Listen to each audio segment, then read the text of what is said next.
jibrilu mi di sa werakaan moo lay wuy te di la dagaan turay Musaa Ka may werakaan ndax yàlla naatal xarnu bi xamoo ne reefal laa bawoo xamoo ne sax moom lay ndamoo nun Bamba rek la nuy sagoo moo nuy sigil ci xarnu bi nun Bamba rek la nu xam buur yàlla mi rek la nu gëm refande moom amul lu bon yàlla na nu mujj ci xarnu bi.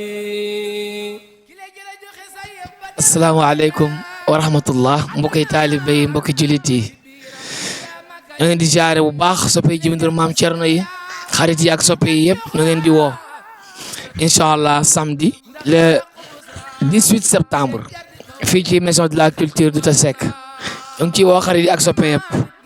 incha allahu 20h na fi ñëpp teew ñu ànd liggéeyal Serigne Touba ñoo ngi sant parrain yi ak marine yi ñoom ñëpp rawatina monsieur le maire Djibril Thiaw incha allah bés bi dañ ci rendre hommage al oustaz Abdoulaye Faye ak imam Serigne Aline John incha allah dinañ fi waxtaanee lu am solo maanaam Assad mooy ñi nga xam ne ñoo jóg ngir volontaire tabax hôpital Touba Refane ca bopp ba di monsieur Daouda Diouf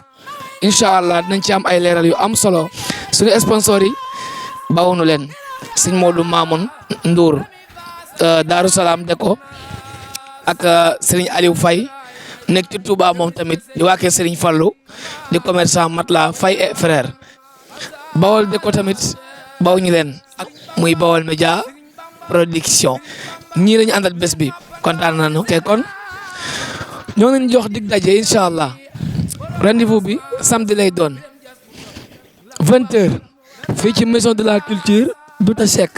dina am njàngum xasaayit mu neex jànkati xaside yi bawuma kenn sama mag sama xarit sëñ Maam Mortine incha allah dina fi teew ak jànkati xaside yi yëpp ñu ngi woo ñëpp barke Serigne Touba kontaan nañ jërë ngeen jëf.